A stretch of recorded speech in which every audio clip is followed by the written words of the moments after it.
الحمد لله رب العالمين والصلاة والسلام على سيد الأنبياء والمرسلين وعلى آله وأصحابه أجمعين وعلى من تبعهم بإحسان إلى يوم الدين أما بعد فقد قال الله تعالى في القرآن المجيد أعوذ بالله من الشيطان الرجيم بسم الله الرحمن الرحيم إنا أنزلناه في ليلة مباركة إنا كنا منذرين فيها يفرق كل أمر حكيم أمرا من عندنا إنا كنا مرسلين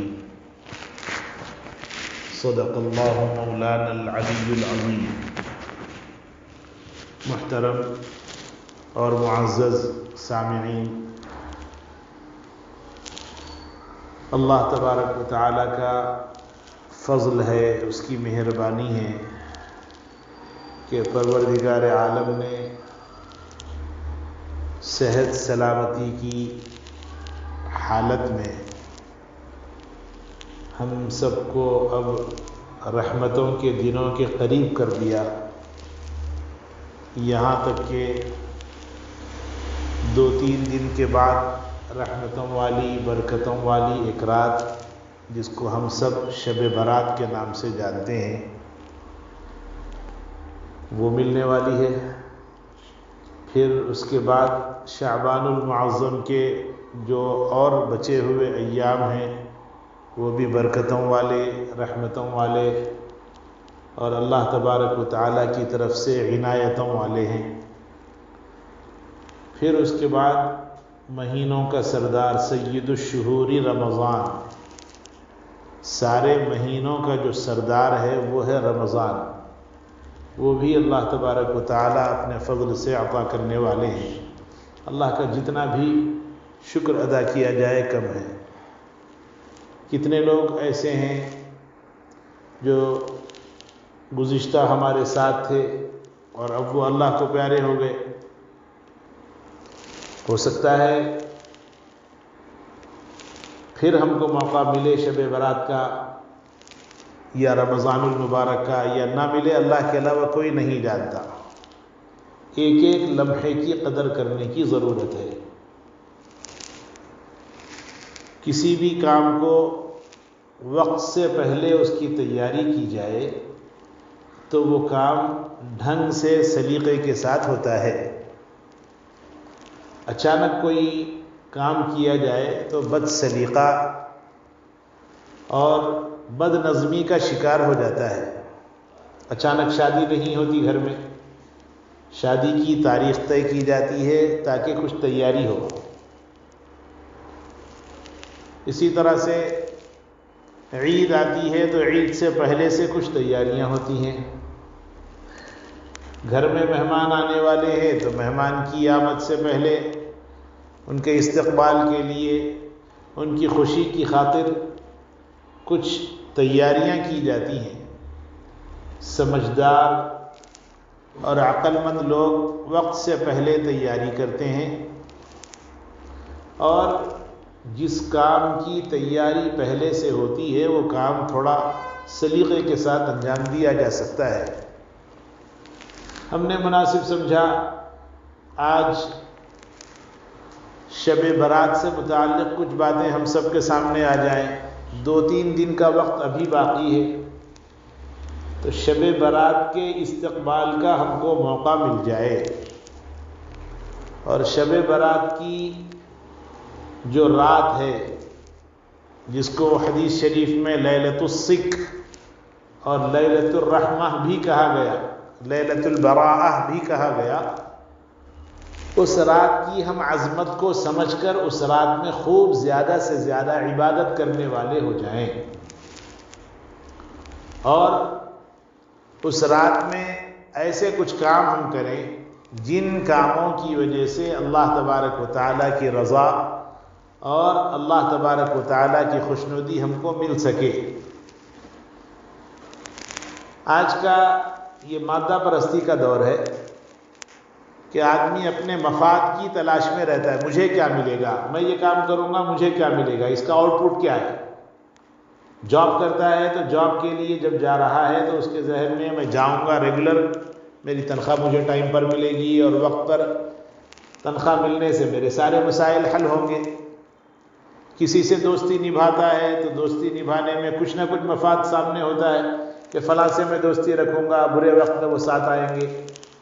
تو یہ مادہ پرستی کا دور ہے کہ کوئی بھی آدمی کوئی بھی کام کرنے سے پہلے اس کا آؤٹ پٹ تلاش کرتا ہے کہ میں یہ کروں گا تو مجھے کیا ملے گا۔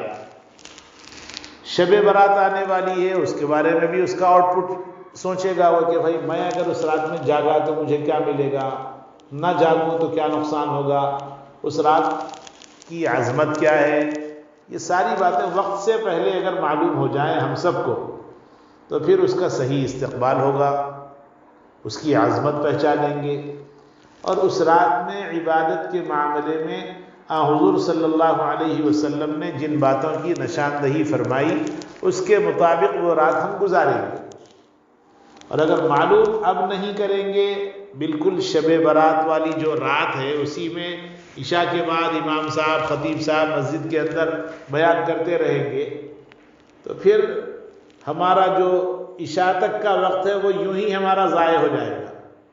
اور پھر عشاء کی نماز ویسے بھی جیسے میں نے اس سے پہلے بھی کہا کہ عام دنوں کے اندر عشاء کی نماز کا ایک وقت الگ ہوتا ہے، اور مقدس راتوں کے نام سے شب برات ہو، شب قدر ہو یا شب معراج ہو، ان راتوں کی عشاء کی نماز کا وقت تھوڑا اور لیٹ رکھا جاتا۔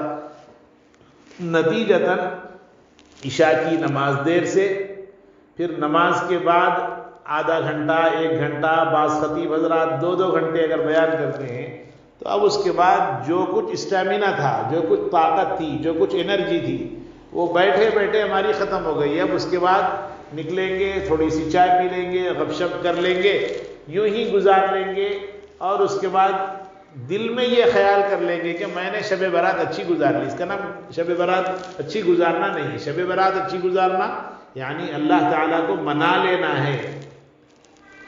اور اللہ کب مانتے ہیں؟ اللہ مانتے ہیں اس وقت میں جب بندہ اللہ کی طرف پوری توجہ کے ساتھ رجوع ہو جائے۔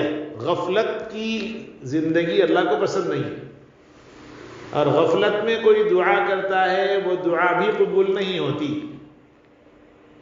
یقین چاہیے آپ کو کہ بھائی میں اپنے اللہ سے بات کر رہا ہوں اور میں اپنے اللہ سے مانگ رہا ہوں، تو پھر اللہ تبارک و تعالیٰ اس کی دعاؤں کو قبول کرتے ہیں، اس کے حالات کو بدل دیتے ہیں۔ اس لیے ہم نے بہتر سمجھا کہ شب برات سے متعلق کچھ باتیں عرض کر دی جائے۔ سب سے پہلے یہ ذہن میں رکھیں، اسلام میں جاگنے کی رات کوئی نہیں ہے۔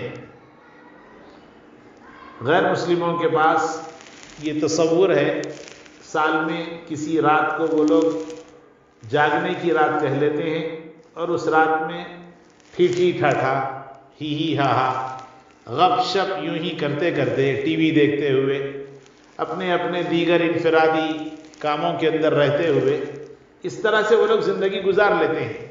ان کے پاس وہ جاگنے کی رات صحیح جاگنے کی رات ہے، یعنی جاگنے کی رات جاگتے ہوئے گزارنا، سوئے بغیر جاگتے ہوئے گزارنے کا نام جاگنے کی رات ہے۔ اور غیر مسلم اس کے اوپر ایوری ایئر ہر سال مناتے ہیں وہ لوگ اور اس کو مقدس سمجھتے ہیں۔ مسلمان کا کوئی کام بے مقصد نہیں ہوتا۔ اللہ تعالیٰ نے ارشاد فرمایا افحسبتم انما خلقناکم عبثا، کیا تم یہ سمجھتے ہو کہ ہم نے تم کو یوں ہی بیکار پیدا کر دیا؟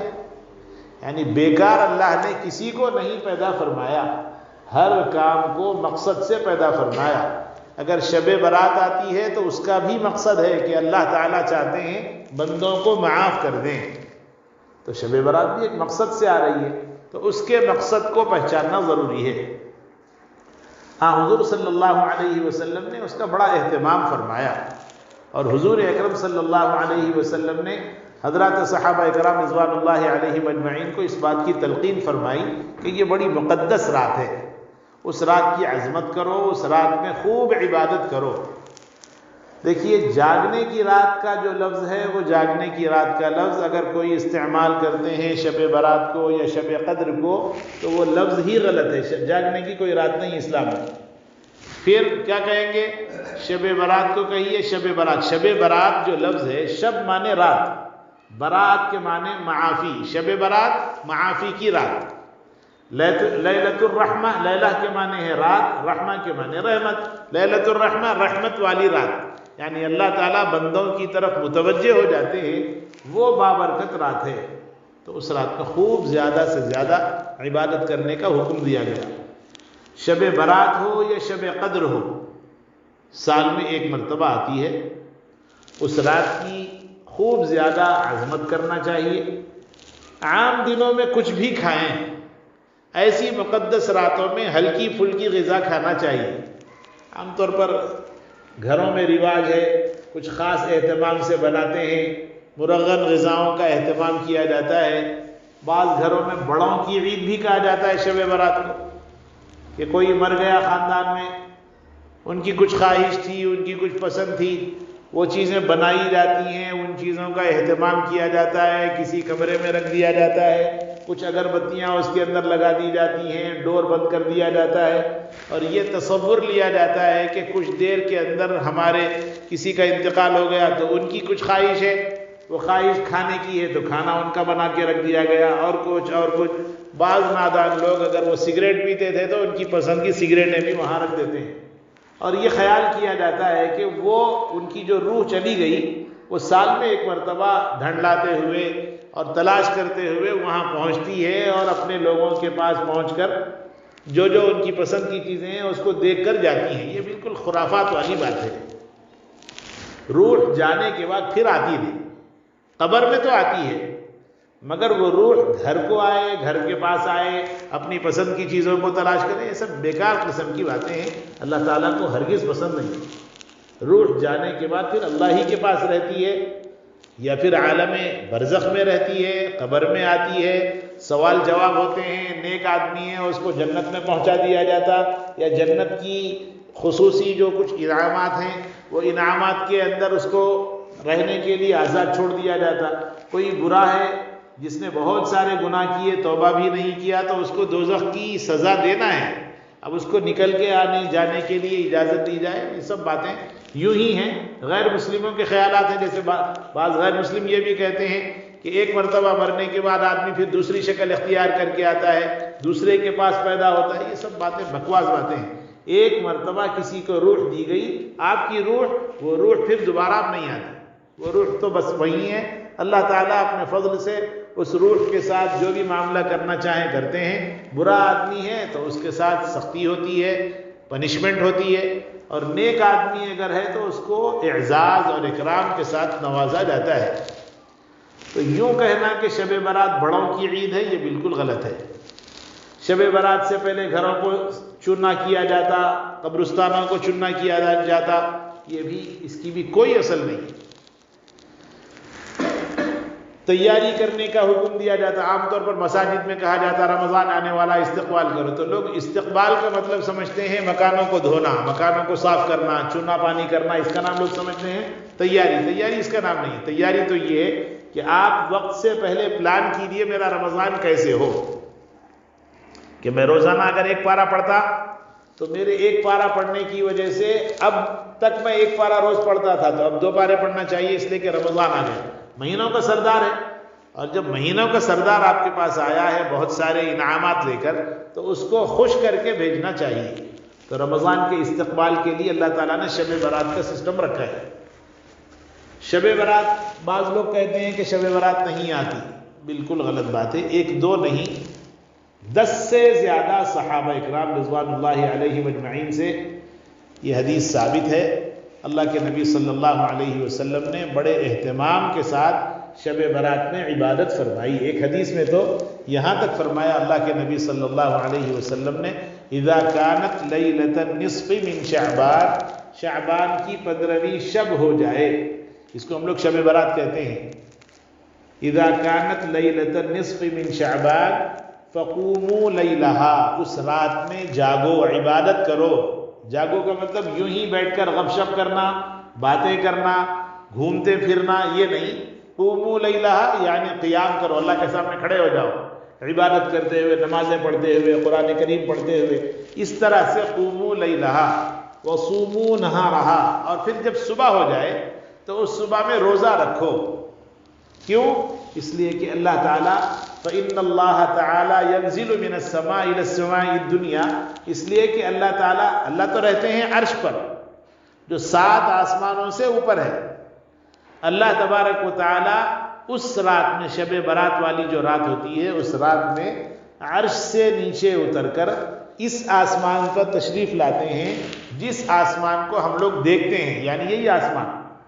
اس آسمان پر آنے کے بعد اللہ تعالیٰ کی طرف سے مغرب سے اعلان شروع ہوتا ہے کوئی پریشان حال کہ میں اس کی مدد کر دوں، ہے کوئی مغفرت کی طلب کرنے والا کہ میں اس کی مغفرت کر دوں، ہے کوئی رزق کی کشادگی چاہنے والا کہ میں اس کی رزق کی کشادگی کر دوں، ہے کوئی مسائل میں گھرا ہوا کہ میں اس کو مسائل سے آزاد کر دوں۔ اس طرح کا اعلان فرشتوں کے ذریعے مسلسل ہوتا ہے مغرب سے۔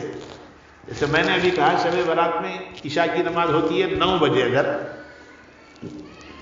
سورج غروب ہو رہا ہے 6:30 بجے، تو 6:30 بجے سے اعلان ہو رہا ہے فرشتوں کا، اور ہم لوگ 6:30 کے بعد سے 6:30 سے کھانا وانا کھانے میں، نہانے میں، نئے کپڑے پہننے میں، ان کاموں میں اپنا وقت 9 بجے تک یوں ہی ضائع کر دیتے۔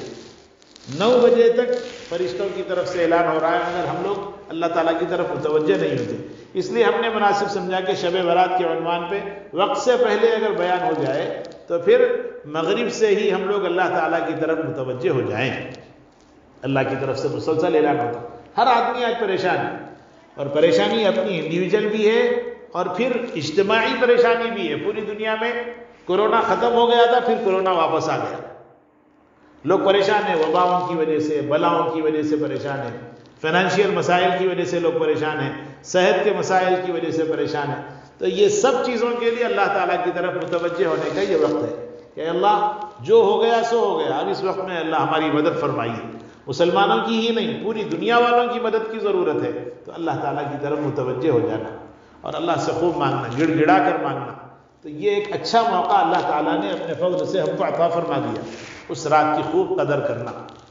یہ جو رات ہے یہ رات بہت برکتوں والی ہے، اس میں فیصلے بھی ہوتے ہیں۔ فیہا یفرق کل امر حکیم، سورہ دخان میں اللہ تعالیٰ ارشاد فرماتے ہیں کہ اللہ تعالیٰ کی طرف سے اس رات میں سارٹنگ کی جاتی ہے، فیصلے کیے جاتے ہیں، مسائل کو بانٹا جاتا ہے۔ ہم لوگ اپنی مثال میں یوں کہتے ہیں کہ ایک 365 پیج کی ایک ڈائری بنائی جاتی ہے اللہ تعالیٰ کے پاس، اور اس کے بعد وہ 365 ڈیز کی جو کاپی ہوتی ہے، ایک تو ہر انسان کی تقدیر اللہ نے لکھ دی ہے۔ مان لیجئے ایک آدمی 50 سال کی عمر والا ہے، پیدا ہوا تو 50 سال زندہ رہے گا۔ ہر سال کا جو کچھ اس کا ڈاٹا ہے وہ پورا جبرائیل امین علیہ السلام کے ذریعے فرشتوں کے حوالے کیا جاتا ہے کہ اس سال یہ پیدا ہوگا، اس سال فلاں کی شادی ہوگی، اس سال فلاں بیمار ہوگا، اس سال فلاں کا انتقال ہوگا، اس سال فلاں کی ترقی ہوگی، اس سال فلاں ڈوبے گا، اس سال فلاں یہ ہوگا، پوری دنیا میں اس سال قحط سالی پڑے گی۔ جو کچھ نظام ہے پورا ایک سال کا، وہ پورا نظام جبرائیل امین علیہ السلام کے ذریعے فرشتوں کے حوالے کیا جاتا ہے اللہ تعالیٰ کی طرف سے۔ ہر کام طے کیا جاتا ہے اس رات میں، یہاں تک کہ اگر کوئی بندہ پریشان ہونا ہے تو پریشانی کا بھی فیصلہ والی رات وہی ہے، کسی کے حالات اچھے ہونے والے ہیں تو وہ بھی اسی رات میں طے کیا جاتا ہے۔ اس لیے اس رات میں اللہ تعالیٰ کی طرف متوجہ ہو کر اللہ سے مانگنا، اور اللہ کا وعدہ ہے دینے کا۔ اللہ تعالیٰ یہ فرماتے ہیں، کب تک ہوتا ہے فرشتوں کا وہ اعلان؟ فرشتوں کا وہ اعلان مغرب سے شروع ہوتا ہے، صبح تک یعنی فجر تک مسلسل اعلان ہوتا ہے۔ ہے کوئی مصیبت زدہ اپنی مصیبت کے لیے مجھ سے ذکر کرے، ہے کوئی رزق کی کشادگی چاہنے والا مجھ سے وہ مانگے تو میں اس کا رزق کشادہ کر دوں، کوئی مسائل میں گھرا ہوا میں اس کو مسائل سے آزاد کر دوں۔ وہ اعلان کے وقت میں اللہ تعالیٰ کی طرف متوجہ ہو جانا، اور اس کے بعد دعا کرنا۔ ایک ہے دعا پڑھنا اور ایک ہے دعا مانگنا۔ اللہ تعالیٰ نے دعا مانگنے کا حکم دیا، پڑھنے کا حکم نہیں دیا۔ ہم لوگ بہت ساری دعائیں کرتے ہیں مگر اس کے میننگس ہی نہیں معلوم ہم کو۔ جب اس کے معنی نہیں معلوم ہے تو مطلب یہ ہے کہ ہم دعا پڑھ رہے ہیں، ریڈنگ کر رہے ہیں ہم لوگ، اور ریڈ کرنے کا اللہ کی طرف سے آرڈر نہیں ہے، بلکہ اللہ کی طرف سے حکم ہے تم مانگو، اور جب مانگیں گے تو سمجھ کر مانگنا ہوگا۔ اس لیے اپنی جو لینگویج ہے، اردو، انگلش، تیلگو اور کوئی لینگویج میں آپ کو آتا ہے، اسی لینگویج میں اللہ سے مانگیے۔ پوری زبانوں کا مالک اللہ ہے، وَمِنْ آيَاتِهِ خَلْقُ السَّمَاوَاتِ وَالْأَرْضِ وَاخْتِلَافُ أَلْسِنَتِكُمْ وَأَلْوَانِكُمْ۔ اللہ فرماتے ہیں آسمان و زمین کو پیدا کرنا اللہ کی نشانی ہے، اور اللہ کی نشانیوں میں سے یہ بھی ہے کہ اس نے مختلف زبان والوں کو پیدا کیا اور مختلف رنگوں والوں کو پیدا کیا، کوئی کالا، کوئی پیلا، کوئی کچھ، ہر ایک کی رنگتیں الگ ہیں اور ہر ایک کی بولیاں بھی الگ ہیں، سب کی بولیاں وہ سنتا ہے۔ اس لیے اپنی زبان میں اللہ تعالیٰ سے مانگنے کا بہت اچھا موقع ہے، وہ موقع کو جانے نہیں دینا۔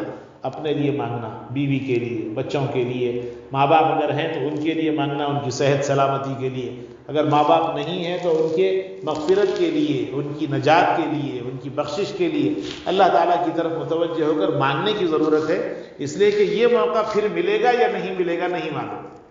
اور اللہ تعالیٰ کی طرف سے جو فیصلے ہوتے ہیں، دیکھیے جب فیصلے کی بات ہوتی ہے اس وقت میں آپ جس حالت میں ہوتے ہیں اس حالت کے اعتبار سے فیصلے ہوتے ہیں۔ بندہ جو ہے عاجز بنا رہتا ہے تو اللہ تعالیٰ مہربان ہو کر فیصلے کرتے ہیں۔ تو شب برات کے موقع سے گھومنا، عام طور پر نوجوان بچوں کی یہ خرابی ہے، ماں باپ ان کو ٹوکتے نہیں، تربیت بھی نہیں کرتے، نتیجتاً شب برات ہو، شب قدر ہو یا شب معراج ہو، یہ وہ مواقع ہیں جن میں پولیس بھی پریشان رہتی، فلائی اوورس بند کر دیے جاتے۔ کیوں؟ اس لیے کہ رائڈنگ شروع ہو جاتی ہے، ایک پہیے پہ، آدھے پہیے پہ گاڑی کو سلا کے چلا رہے ہیں، پولیس بھی پریشان ہے اس میں۔ اور کون ہے وہ؟ ہمارے مسلمانوں کے بچے ہیں۔ جیسے میں نے ابھی کہا کہ غیر مسلم بھی رات کو جاگنے کی رات مناتے ہیں، مگر اس رات میں وہ لوگ گھروں میں رہتے ہیں۔ ہم لوگ آوارہ گردی کرتے ہوئے محلے کے اندر، اس کے گھر میں پتھر مار دیا، اس کے گھر پہ پتھر مار دیا، سڑکوں پہ گھوم رہے ہیں، فٹ پاتھ کے اوپر ہیں، اور کچھ اس کی گاڑی کو خراب کر دیا۔ بہرحال ایسی حرکتیں کرتے ہیں جس کی وجہ سے پولیس بھی پریشان رہتی ہے۔ ہم اپنے بچوں کی تربیت کے معاملے میں بڑے کوتاہ ہیں۔ ہم لوگ سمجھتے ہیں تربیت کا مطلب اسکول بھیج دینا، یہ تربیت سمجھ لیا ہم نے۔ یہ تربیت نہیں، اس کا نام تعلیم ہے۔ تربیت ایک الگ چیز ہے۔ کوئی بھی ایسا کام جس کام کے کرنے کی وجہ سے آپ کے اوپر خراب ریمارک آتا ہو، کسی بھی قسم کی بری بات آپ کی طرف آتی ہو، وہ تربیت کے خلاف ہے۔ آپ تربیت کے معاملے میں بچہ اگر جو ہے بڑوں کے سامنے بیٹھ کے رہا، بڑے کھڑے ہوئے، یہ بھی تربیت کے خلاف ہے کہ بچے کو بولنا بیٹا بڑے اگر کھڑے ہوئے آپ بھی کھڑے ہو جانا، ان کو بیٹھنے کے لیے جگہ دینا۔ پانی اگر بائیں ہاتھ سے دیے بھی تو پانی ہی ہے، مگر پانی کو سیدھے ہاتھ سے دینا ادب ہے، یہ آداب سکھانا ہے۔ بات کیسے کرنا، کسی سے بات کر رہے ہیں، بڑے ہیں تو بڑوں کا خیال رکھنا، چھوٹے ہیں چھوٹوں کا خیال رکھنا۔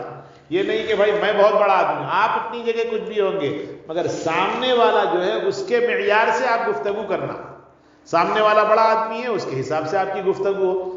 سامنے چھوٹا معصوم بچہ ہے تو معصوم بچے کے لیول، اس کی سمجھ کے حساب سے اس سے گفتگو کرنا۔ انزل الناس منازلہم، اللہ کے نبی صلی اللہ علیہ وسلم نے ارشاد فرمایا کہ آپ کسی سے بات کر رہے ہیں، معاملہ کر رہے ہیں تو سامنے والے کا جو مقام ہے وہ مقام اس کو دیا کرو، اس لیے اس کا بھی خیال رکھنا۔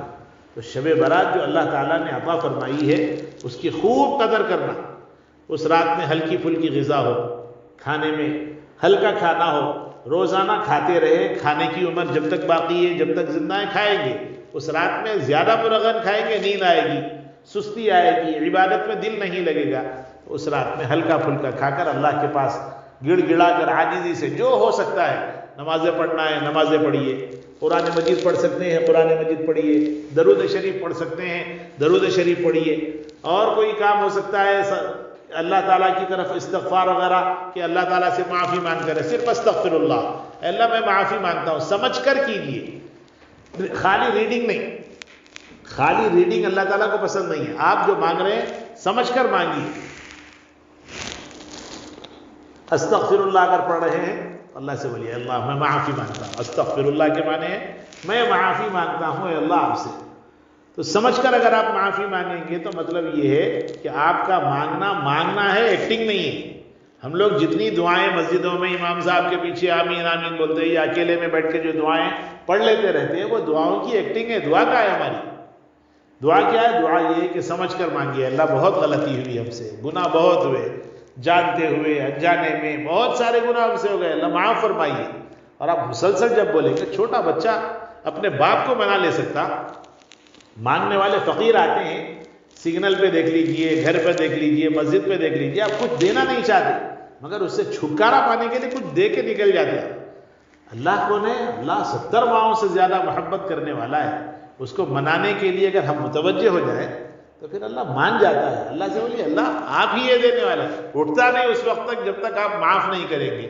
پھر دیکھیے اللہ تعالیٰ معاف کرتے یا نہیں کرتے۔ ہم لوگ دعا میں بیٹھتے ہی نہیں، نماز میں سلام پھیرنے کے بعد 2 منٹ کی دعا ہوتی، وہ دعا میں بھی نہیں بیٹھتے۔ سلام پھیرنے کے بعد سب سے پہلا کام بالخصوص نوجوانوں کا فون لیتے، اس کو دیکھتے، سلام پھیرنے کے فوراً بعد ایسا معلوم ہوتا جیسے نماز قبول ہوئی یا نہیں ہوئی اس کا میسج آ جائے گا۔ بیٹھے ہوئے دیگر کاموں میں کہیں چلے گئے، گھنٹوں یوں ضائع ہو جاتے ہیں۔ ہماری مسجد میں 5 منٹ 10 منٹ کی دیری ہم برداشت نہیں کر سکتے۔ منافق کا دل مسجد میں نہیں لگتا۔ آج ہم لوگ بولنے کو تو مومن ہیں مگر عملی طور پر اگر دیکھیں گے تو ہم لوگ مومن نہیں ہیں، منافق ہیں ہم سب کے سب، میں آپ سب۔ کیوں؟ اس لیے کہ مسجد میں ہمارا دل لگتا ہی نہیں۔ جاتے کب مسجد کو؟ اذان ہو جانے کے بعد پہنچتے، ایسے وقت میں جبکہ امام صاحب نماز شروع کر دیے ہوتے۔ جانتے بوجھتے جماعت کو چھوڑنا کوئی اچھی بات نہیں ہے، گناہ ہے۔ حضرت مولانا قاری امیر حسن صاحب رحمۃ اللہ علیہ بہت بڑے اللہ والے گزرے، انہوں نے نماز کے بارے میں فرمایا کہ نماز کی تیاری ہم لوگ اذان کے بعد کرتے ہیں۔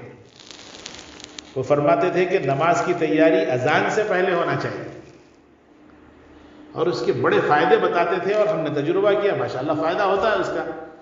وہ فرماتے تھے کہ اگر آپ اذان کی تیاری کریں گے تو پھر جماعت سے آپ کو نماز ملے گی، اور اگر آپ نماز کی تیاری کریں گے تو پھر ایسی صورت میں آپ کو نقصان کیا کیا ہوگا؟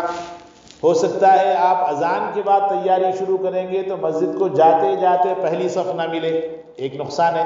حالانکہ پہلی صف کی بڑی فضیلت ہے، حدیث شریف میں ہے، اللہ کے نبی صلی اللہ علیہ وسلم نے ارشاد فرمایا کہ اگر لوگوں کو پہلی صف کا ثواب معلوم ہو جائے تو پھر آپس میں قرآن اندازی کریں کہ بھائی میں بیٹھوں گا پہلی صف میں، میں پڑھوں گا۔ یہ قرآن اندازی کی بات کب آئے گی؟ جبکہ کئی لوگ جمع ہو جائیں۔ آج کئی لوگ کہاں جمع ہوتے ہیں؟ تو ایک نقصان تو یہ ہوتا، نماز کی تیاری اگر ہم کریں گے اذان کے بعد تو ایک نقصان یہ ہوگا، ہو سکتا ہے آپ کی پہلی صف میں آپ کو جگہ نہ ملے، ایک نقصان۔ دوسرے نقصان میں فرمایا کرتے تھے کہ ہو سکتا ہے آپ کی رکعت چھوٹ جائے، یہ بھی ممکن ہے، 2۔ پھر تیسرے نمبر پر فرماتے تھے کہ ہو سکتا ہے تکبیر اولیٰ آپ کی فوت ہو جائے، یعنی نماز تو مل گئی، پہلی صف بھی مل گئی، مگر امام صاحب اللہ اکبر بول کر ثنا پڑھ لیے اور اس کے بعد آپ پہنچ گئے۔ مطلب یہ ہوا کہ آپ نے جماعت تو پالی مگر تکبیر اولیٰ آپ کو نہیں ملی، اور تکبیر اولیٰ کی بڑی اہمیت ہے۔ اس لیے حضرت فرماتے تھے کہ جب کبھی نماز کے، اور یہ فرماتے آج گھڑیوں کا دور ہے، پہلے صحابہ کے پاس کہاں دور تھا؟ صحابہ کے پاس کوئی گھڑی وغیرہ نہیں تھی، بس اندازے پہ نکلتے تھے۔ اذان مسجد میں ہوتی تھی، لوگ وقت سے پہلے پہنچ جاتے، کئی لوگ ایسے ہوتے جو اذان مسجد میں بیٹھ کر سنتے تھے۔ ہم لوگ گھروں کے اندر اذان کی آواز آتی ہے، اس وقت میں باتیں ہوتی رہتی ہے، ٹی وی چل رہی ہے، ٹی وی کا کوئی ساؤنڈ کم نہیں کرتا، کوئی تھوڑی دیر کے لیے پروگرام کو بند کرنا نہیں چاہتا، اذان ہو رہی ہے۔ ہم لوگ اذان کی عظمت نہیں پہچانتے، حالانکہ اللہ تعالیٰ نے اذان کی جو عظمت ہے اس کو بہت زیادہ بڑائی کے ساتھ بیان فرمایا۔ اذان کی عظمت ہم لوگ نہیں کرتے، اذان کا جواب نہیں دیتے، اور اذان کا جواب دینا یہ حضور اکرم صلی اللہ علیہ وسلم سے محبت کی علامت ہے۔ کیوں؟ اس لیے کہ اذان جو ہے اس میں اللہ تعالیٰ کی تعریف، اللہ کی بڑائی، اللہ کی کبریائی، پوری اذان کو اگر آپ غور کریں گے، اللہ اکبر اللہ اکبر، اللہ بہت بڑا ہے، اللہ بہت بڑا ہے، پھر اللہ اکبر اللہ بہت بڑا ہے، اللہ بہت بڑا ہے، اشہد ان لا الہ الا اللہ، اپنے ایمان کی ہم تجدید کر رہے ہیں، رینیول ہو رہا ہمارا، اشہد ان لا الہ الا اللہ، اللہ میں اس بات کی گواہی دیتا ہوں کہ اللہ کے سوا کوئی معبود نہیں، رینیول ہوا ہے۔ ظہر میں ہم نے سنا، اب عصر تک پتہ نہیں ہم ایمان والے رہے یا نہیں رہے، اشہد ان لا الہ الا اللہ مؤذن نے عصر میں کہا تو آپ رینیول کیا اپنے ایمان کو کہ اللہ میں گواہی دیتا ہوں کہ آپ کے سوا کوئی معبود نہیں، 2 مرتبہ۔ پھر اشہد ان محمد رسول اللہ، میں گواہی دیتا ہوں حضور صلی اللہ علیہ وسلم کی شہادت کے لیے کہ اے اللہ میں حضور اکرم صلی اللہ علیہ وسلم کو سچا رسول اور اللہ تعالیٰ کا برگزیدہ بندہ مانتا ہوں، محمد رسول اللہ۔ پھر اس کے بعد حی علی الصلاۃ، آؤ نماز کی طرف، حی علی الصلاۃ، 2 مرتبہ ہے ہر چیز۔ پھر حی علی الفلاح، آؤ کامیابی کی طرف۔ ہم لوگ کامیابی سمجھتے ہیں دنیا میں، ہم لوگ کامیابی سمجھتے ہیں مال میں، ہم لوگ کامیابی سمجھتے ہیں جائیدادوں میں، حالانکہ کامیابی اللہ نے نماز کے اندر رکھی ہے، حی علی الفلاح. پھر اللہ اکبر اللہ اکبر، اللہ بہت بڑا ہے، اللہ بہت بڑا ہے، لا الہ الا اللہ. پھر گواہی دے رہے ہیں ہم کہ اللہ آپ ہی سب کچھ ہیں، آپ کے سوا کوئی معبود نہیں ہے. یہ رینیول ہے ایک طرح سے، ہمارے ایمان کی تجدید ہے یہ. ہم لوگ اذان کا جواب نہیں دیتے. مسجد کے قریب میں کچھ لوگ وہ ہے جو مسجد کے قریب مکان لینا نہیں چاہتے. کیوں؟ اس لیے کہ مسجد کے قریب رہے تو ساؤنڈ کم کرنا پڑتا، مسجد کے قریب رہے تو یہ مسائل ہوتے وہ مسائل. مسجد اللہ تعالیٰ کی رحمتوں کے اترنے کا مرکز ہوتا ہے. جیسے مان لیجئے یہ ایک کالونی ہے تو اس محلے کے اندر رحمت سیدھا آپ کے گھر میں نہیں آتی، سیدھا مسجد میں آتی ہو. پورے محلے کی جو رحمت ہے سیدھا مسجد میں آتی ہو. مسجد میں آنے کے بعد اگر امام صاحب نیک ہیں تو امام صاحب کو ملتی پہلے ہو، پھر اس کے بعد امام صاحب کے بعد سب کو ملتی. ہم لوگ امام صاحب کو سب سے پیچھے رکھتے، کسی کام کا جو نہیں ہوتا وہ کام امام صاحب کو دیتے. امام صاحب ذرا دیکھتے ہوئے ٹھہریے، باہر فلاں صاحب آ رہے. کوئی بڑا کام خود کرنا ہے وہ کام کے لیے خود آگے آگے پیش پیش رہتے ہیں. ہم لوگ جو ہے خود قدر نہیں کرتے اپنے لوگوں کی، اپنی چیزوں کی ہم لوگ خود قدر نہیں کرتے، اور واویلا مچاتے ہیں غیر مسلموں کے بارے میں، واویلا کرتے ہیں اسلام دشمن طاقتوں کے بارے میں. اصل بات یہ ہے کہ ہم لوگ خود قدر نہیں کرتے. تو کوشش اس بات کی جائے کہ اللہ سے مانگا جائے، اللہ تعالیٰ کی طرف متوجہ ہونا، خوب عاجزی کرنا. پوری رات اگر عبادت کا موقع مل گیا بہت بڑے نصیب والے ہیں. لیٹنا دل بولا لیٹ سکتے، کوئی ایک عبادت میں مصروف رہنا ضروری نہیں ہے کہ ارے بھائی امام صاحب بولے قرآن پڑھنا، قرآن ہی ضروری نہیں ہے. آپ کو دل بولا قضاء عمری پڑھی، جتنی نمازیں زندگی میں چھوٹی ہیں ان نمازوں کی قضا کیجیے. نیت فجر کی اگر آپ نیت پڑھ رہے ہیں تو یوں کہیے اللہ میرے سے زندگی میں جتنی فجر کی نمازیں چھوٹی ان میں کی پہلی نماز، اللہ اکبر. اب اپنی نماز پڑھ لیجئے. ظہر پڑھ رہے ہیں، اے اللہ مجھ سے جتنی ظہر کی نمازیں چھوٹی ہیں ان میں کی سب سے پہلی ظہر کی قضا. جب قضا کر رہے ہیں اسی نیت سے کرتے رہیے. عصر پڑھیے، مغرب پڑھیے، عشاء پڑھیے، قرآن مجید پڑھیے. کوئی ایک عبادت میں شیطان بیٹھنے نہیں دیتا. اگر آپ مسلسل ایک عبادت کرتے ہیں تو آدھا پون گھنٹے کے بعد تھوڑی سستی آتی، دل بولتا چائے پی کے آئیں گے، دل بولتا تھوڑی دیر کمر سیدھی کریں گے، دل بولتا ان سے ذرا دوستی کریں گے، ان سے ذرا بات کریں گے. شیطان کا یہ مزاج ہے. کوئی شخص نیکی کے لیے مسجد میں آتا ہے یا کوئی شخص عبادت کے لیے اللہ تعالیٰ کی طرف متوجہ ہوتا ہے تو شیطان کو بڑی الجھن ہوتی. جیسے کسی کے بارے میں لکھا ہے کہ ایک مرتبہ صبح کے وقت میں اس نے ان کی نماز چھڑوا دی، فجر کی نماز چھڑوا دی. اللہ والے تھے. صبح اٹھنے کے بعد دن بھر روتے رہے، اللہ تعالیٰ کی طرف متوجہ ہو کر خوب گڑ گڑائے، عاجزی کرتے رہے. بہرحال پورا دن اللہ کے سامنے رو دھو کر اللہ کو منا لیا. اگلے دن تہجد کے وقت میں آ کے پیر دبا کے اٹھا رہا شیطان. پوچھے کون ہے تو بولا ابلیس. کیوں آیا؟ تو آپ کو اٹھانے کے لیے آیا. کیا بات ہو گئی؟ تو کہنے لگا کل میں نے آپ کی فجر چھڑائی تھی. اس لیے کہ فجر جو چھٹتی نا آپ کی ہماری سب کی، وہ فجر چھٹنے میں شیطان کا کمال ہوتا. آنکھ کھل جانے کے بعد شیطان بولتا سو جائیے اور فرقت فإنک لیل طویل. ابھی رات لمبی ہے، اذان ہوتے وقت میں بھی جیسے آنکھ اگر لگتی ہے ہماری تو ہم لوگ خود سے نہیں سونا چاہتے، وہ شیطان سلاتا ہے، تھپ تھپاتا ہے، کان میں پیشاب کرتا ہے. حدیث شریف میں ہے اللہ کے نبی صلی اللہ علیہ وسلم نے ارشاد فرمایا کہ کان میں پیشاب کرتا ہے اور کہتا ہے ابھی رات لمبی ہے، آپ تھوڑی دیر کے لیے کروٹ، ابھی اٹھ رہا ہوں، 2 منٹ میں اٹھ رہا ہوں. ابا اٹھائے، امی اٹھائے، بہنیں اٹھائیں، بیوی اٹھائے، بچے اٹھائے، بولتے ابھی اٹھ رہا ہوں، بولتے پھر دوسری طرف کروٹ پلٹ کر لیٹ گئے، نیند لگ گئی. فإنک لیل طویل. شیطان چونکہ آپ کو بول رہا ہے کہ رات لمبی ہے، سو جائیے. تو سو جانے کے بعد آپ کی جو فجر چھٹ جاتی نا اس پہ خوب مزے لیتا. تو وہ جو اللہ والے تھے ان کے پیر دبا کے اٹھانے لگا. پوچھے کون؟ کہنے لگا ابلیس. کیوں آیا؟ تو کہنے لگا کل آپ کی فجر چھٹا کے بہت مزے لیا تھا، مگر دن بھر آپ اللہ کو منانے کے لیے جو مسلسل رو کر اللہ کو منائے، اس میں اللہ نے آپ کا مقام اتنا بلند کر دیا کہ اب آپ اللہ کے برگزیدہ ہو گئے. میں چاہتا ہوں وہ دعائیں اور رونا دھونا وہ نہ ہو، اس لیے آپ کو تہجد میں اٹھا رہا ہوں، تہجد پڑھ لو، مگر دعائیں نہ کو کرو اللہ کی طرف مانگنے کے لیے. اس لیے دوستو دعائیں بڑی طاقت ہے. حدیث شریف میں ہے اللہ کے نبی صلی اللہ علیہ وسلم نے ارشاد فرمایا الدعاء سلاح المؤمن. دعا ایمان والے کا ہتھیار ہے. دیکھیے ہتھیار پہ انسان کو ناز ہوتا. ایک بندوق اگر کوئی لے کر نکلا، اس کے پاس سامنے کوئی بھی دشمن آئے اس کے ذہن میں یہی ہوتا ہے کہ میں جب تک برداشت کر سکتا ہوں کروں گا، اس کے بعد نکال کے فائر کر دوں گا. کیوں؟ اس کے ذہن میں یہی ہے کہ بھائی میرے لیے سب سے بڑی جو طاقت ہے اور جو سب سے بڑی میری ہمت ہے وہ ہتھیار ہے. اللہ کے نبی صلی اللہ علیہ وسلم نے ارشاد فرمایا کہ ایمان والے کا جو ہتھیار ہے وہ ہتھیار تو دعا ہے. آپ دعا میں اللہ کی طرف متوجہ ہو جاؤ، جو پاور آپ کے پاس نہیں ہے وہ سارے پاور اللہ تعالیٰ آپ کو دے دیتے ہیں. اس لیے دعاؤں کا اہتمام کرنا. شب برات میں خوب جاگیے، خوب عبادت کیجیے. اگلے دن جب صبح ہو تو صبح کے وقت میں پھر اہتمام کے ساتھ روزہ رکھیے. کوئی بیماری ایسی ہے جس بیماری کی وجہ سے ڈاکٹر نے گولیاں کھانے کو لازم کر دیا، بغیر گولیوں کے نہیں رہ سکتے، مجبوری ہے. باقی آپ کی صحت اونچ نیچ ہے، کوئی بات نہیں، ہمت کر کے رکھ کے دیکھ لیجئے. دن میں یوں ہی گزر جاتا ہمارا دن، ہو سکتا ہے اس روزے کی برکت سے اللہ تعالی ہمارے حالات اچھے کر دے. اس لیے اللہ کے نبی صلی اللہ علیہ وسلم نے ارشاد فرمایا کہ صبح ہو جائے تو صوموا نہارہا، جب صبح ہو جائے یعنی شب برات کی رات میں جاگ لو، اور اگلے دن جو صبح ہے اس صبح کے اندر اللہ تعالیٰ کو خوش کرنے کے لیے روزہ رکھ لو. کیوں؟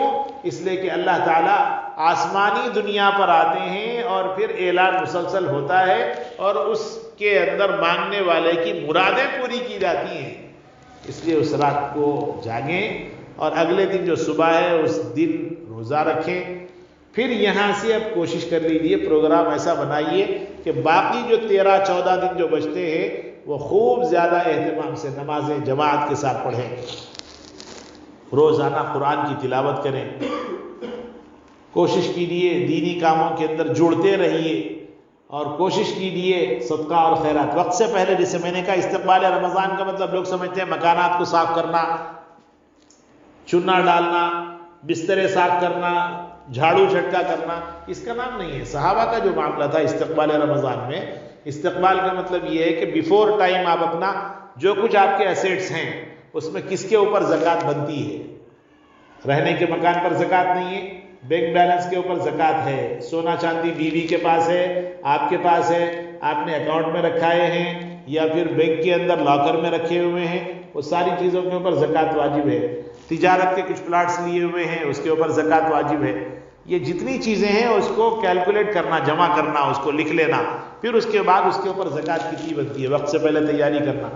اس لیے کہ آپ وقت سے پہلے زکوٰۃ ادا کریں گے، کتنے غریبوں کی رمضان کی افطاریاں اچھی ہو جائیں گی، ان کے سحر اچھے ہو جائیں گے اور ان کے رمضان کی عید کا انتظام ہو جائے گا. کیوں؟ اس لیے کہ بہت سارے غریب وہ ہوتے ہیں جن کے دل میں یہ ارمان ہے کہ سحر کا انتظام ہو گیا تو روزہ رکھیں گے، افطار کا انتظام ہو گیا تو روزے رکھیں گے، مگر ہم لوگ زکوٰۃ دینے کے معاملے میں بڑے کنجوس ہیں اور یہ سمجھتے ہیں لم سم میں 2-5 ہزار روپے نکال دے کے سمجھتے بھائی برابر ہو گیا. اپنے ایسیٹس بتانے کی جب بات آتی ہے، اپنا لیول، اپنا اسٹیٹس اگر بتاتے ہیں تو بولتے ہیں میں کروڑ پتی ہوں، اور پھر جب زکوٰۃ کی بات آتی ہے 2,000-5,000 دے کے بہت بڑا احسان کر دیتے ہیں. اس وقت میں امت زکوٰۃ کے ادا کرنے میں بڑی غافل ہے، اللہ کی طرف سے پکڑ پہ پکڑ آتی جا رہی ہے. اگر ہر آدمی یہ طے کر لے کہ میں زکوٰۃ کے معاملے میں پابند ہوں اور زکوٰۃ پابندی کے ساتھ دیتا رہوں گا، جھکتے تول کے ساتھ، اگر 10,000 کی آپ کی زکوٰۃ بنتی 11,000 دے دیجیے. 1,000 دینے سے آپ کوئی غریب اور مفلس اور خلاش نہیں ہوتے، مگر وہ 1,000 کے اضافے کی وجہ سے کسی غریب کی مدد ہو جائے گی، اس کے افطار کا، اس کی سحری کا، اس کے بچوں کی افطار کا، اس کے گھر کی ضرورتوں کی تکمیل جب ہو جائے گی تو پھر وہ روزہ رکھے گا غریب، اس کا بھی ثواب آپ کو ملے گا. وہ روزہ رکھے گا، اس کے بچے روزہ رکھیں گے، اس کا بھی ثواب آپ کو ملے گا. تو استقبال رمضان کے لیے اللہ تعالیٰ نے شب برات کا سسٹم بنایا کہ شب برات کے عنوان سے 5 صاف ہو گئے، اب یہاں سے گناہ بالکل نہ کیا جائے، اللہ کے راستے میں صدقہ اور خیرات کیا جائے، جماعت کے ساتھ نمازیں پڑھنے کا اہتمام کیا جائے، کسی کو تکلیف نہ دی جائے. کسی سے کوئی غلطی ہو گئی ہے معافی مانگ لے، اماں کو ستایا اماں سے، ابا کو ستایا ابا سے، بھائی کو ستایا بھائی سے، بہن کو ستایا بہن سے، جس نے جس کو ستایا سب سے معافی مانگ لے اور پھر اللہ تعالیٰ کی طرف متوجہ ہونے کا یہ وقت ہے. خوب اچھی تیاری کر لینا چاہیے، یہاں تک کہ رمضان کے آنے سے پہلے دیکھیے اللہ تعالیٰ بھی بڑے مہربان ہیں. عام دنوں میں روزہ رکھنا اچھا ہے، شب برات کے بعد روزہ رکھنا اچھا ہے، مگر 20 شعبان کے بعد فرمایا اب روزہ نہیں رکھنا، اب روزہ رکھنا مکروہ ہے. عام دنوں میں روزہ رکھنے کا حکم ہے، مگر شعبان کی 20 کے بعد فرمایا اب روزہ نہیں. کیوں؟ اس لیے کہ آپ کچھ کھاتے رہیے تاکہ رمضان میں آپ کو پریشانی نہ ہو، کھا کے صحت مند رہیے، یہاں تک کہ رمضان میں روزے پورے رہنا ہے۔ دیکھیے دین نام کس بات کا ہے؟ دین نام ہے اللہ کے حکم کو مان کر چلنے کا۔ اللہ نے فرمایا عید کے دن روزہ نہیں رکھنا ہے، روزہ رکھنا گناہ ہے، حرام ہے عید کے دن۔ کیوں؟ اس لیے کہ اللہ کا حکم ہی ہے۔ اور اللہ نے فرمایا رمضان میں روزے رکھنا ہے، تو فرمایا کہ روزہ رکھنا ہی دین ہے۔ اب اگر کوئی نہیں رکھتا تو گنہگار ہے۔ اسی لیے اللہ تعالیٰ نے فرمایا کہ اگر کوئی شخص صحت مند ہوتے ہوئے، یعنی اس کے کوئی مسائل نہیں ہیں اور روزہ رکھ سکتا مگر روزہ نہیں رکھتا، تو فرمایا کہ وہ شخص گنہگار ہے، روزے کا انکار کرنے والا کافر ہو جاتا ہے، اور روزہ نہ رکھنے کی وجہ سے گنہگار ہو جاتا ہے، اور روزہ رکھنے والا بہت سارے اللہ کے انعامات لے لیتا ہے۔ اس لیے روزہ رکھنے کا اہتمام کیا جائے، رمضان کا خوب اچھا استقبال کیا جائے۔ شب برات میں جہاں تک ہو سکے خود بھی عبادت کرے، اپنی بیوی کو، اپنے بچوں کو، اپنی بیٹیوں کو، سب کو اس بات کی تلقین کرنا کہ دیکھو بیٹا یہ شب برات کا یہ موقع ہے، یہ اللہ تعالیٰ کی طرف سے انعام ہے، اس کی خوب قدر کرنا۔ اپنے بچوں کو، جوان ہوں، چھوٹے ہوں، بڑے ہوں، بچوں کو مسجد ساتھ لیتے جانا۔ مسجد میں جب تک آپ بیٹھے اپنے بچوں کو اپنے ساتھ لے کر بیٹھنا، اور اس کے بعد پھر بیان اگر سننے کا موقع ہے بیان سن لیجئے، بیان کا موقع نہ ملے کوئی بات نہیں ہے، جو باتیں آپ نے سنی ہیں اس پر عمل کیجئے۔ بیان سننے کا وقت شب برات کا نہیں ہے، وہ تو عبادت کا وقت ہے، وہ تو اللہ کو منانے کا وقت ہے۔ یوں ہی بیٹھ کر غپ شپ کر لیتے رہنا یہ اچھی بات نہیں ہے۔ کوشش اس بات کی ہونی چاہیے کہ ہم اللہ کو منانے والے ہو جائیں۔ حالات جو بدل رہے ہیں، کورونا پھر ریوس آ رہا ہے، وہ خود سے آ رہا ہے یا حکومت کے لانے سے آ رہا ہے وہ الگ بات ہے، مگر بہرحال آ گیا وہ۔ خدا نخواستہ مسجدیں بند نہ ہو جائے، خدا نخواستہ کوئی ایسے پلان نہ کریں یہ لوگ کہ جس کی وجہ سے مسجدوں کو بند کرنا پڑے، اور جو رونق رمضان کے اندر مسلمانوں کے محلوں میں، مسلمانوں کی مسجدوں میں ہوتی ہیں، وہ رونق ختم نہ ہو جائے۔ اس لیے اللہ کی طرف متوجہ ہو کر مانگنا چاہیے، اور اللہ کا یہ وعدہ ہے مانگنے والوں کو اللہ تعالیٰ ضرور بھی ضرور دیتے ہیں۔ جو مانگیں گے، دنیا مانگیں گے دنیا دیں گے، آخرت مانگیں گے آخرت دیں گے، دین مانگیں گے دین دیں گے، دنیا مانگیں گے دنیا دیں گے۔ اللہ کا ضابطہ ہے من کان یرید حرث الدنیا نؤتہ منہا، جو دنیا کی کھیتی مانگے، دنیا مانگے، اللہ فرماتے ہیں نؤتہ منہا، دے دیتے ہیں۔ ومن کان یرید حرث الآخرہ، فرمایا کہ جو آخرت کو مانگتا ہے تو اللہ تعالیٰ فرماتے ہیں کہ اس کو آخرت بھی دیتے ہیں، اس کو دنیا بھی دیتے ہیں۔ سورہ بنی اسرائیل میں اللہ تعالیٰ نے ارشاد فرمایا من اراد الآخرہ وسعى لها سعيها وهو مؤمن، کوئی دنیا مانگے دنیا دے دیتے ہیں، کوئی آخرت مانگتا ہے تو پھر آخرت مانگنے والے کو آخرت تو دی جاتی ہے، دنیا بھی دی جاتی ہے، اس کی قدر ہوتی ہے، اس کے اعمال اللہ کی بارگاہ میں مقبول ہوتے ہیں۔ اس لیے شب برات کا جو موقع ہے اس موقع سے خوب فائدہ اٹھائیں، اور پھر مسلسل عبادت کرتے رہیں یہاں تک کہ وہ رات میں کریں، اگلے دن روزہ رکھیں، اور موقع ملے قبرستان جائیں۔ جانا سنت ہے، فرض نہیں ہے، واجب نہیں ہے۔ نہیں جانے والے کو برا بولنا یہ بھی غلط ہے، اور نہ جانا بغیر کسی عذر کے یہ بھی اچھا نہیں ہے۔ اللہ کے نبی صلی اللہ علیہ وسلم شب برات کی جو رات تھی اس رات میں قبرستان کو، جنت البقیع کو تشریف لے گئے۔ اس لیے اگر موقع ہے تو قریب میں کوئی قبرستان ہے اس قبرستان کو جائیے، اس میں آپ کے ابو ہیں، آپ کی امی ہیں، نہیں ہے، کوئی مطلب نہیں، بس سنت سمجھ کر اگر جا رہے ہیں تو جانا چاہیے، رواج سمجھ کر جا رہے ہیں تو ہرگز نہ جائیے۔ اس لیے کہ اسلام رواج کا نام نہیں ہے، سنت کا، اتباع کا نام ہے۔ اس لیے قبرستان بھی جائیے اور پھر آ کر خوب عبادت کیجیے۔ پھر عبادت کا ہمارا یہ سلسلہ رکنا نہیں چاہیے، یہ عبادت مسلسل ہوتی رہے یہاں تک کہ رمضان میں ہم اللہ کو منانے والے ہو جائیں۔ حق تعالیٰ جل شانہ سے دعا ہے اللہ اپنے فضل سے ہم سب کو شب برات کے استقبال میں، رمضان کے استقبال میں خوب زیادہ اہتمام کرنے کی توفیق نصیب فرمائے، ہم سب کو اچھے لوگوں میں شمار فرمائے، برے لوگوں سے اور بری صحبت سے اللہ ہم سب کی حفاظت فرمائے۔ جو کچھ کہا اور سنا گیا ہے اپنے کرم سے قبول اور منظور فرمائے، عمل صالح کی توفیق نصیب فرمائے۔ وآخر دعوانا الحمد للہ رب العالمین۔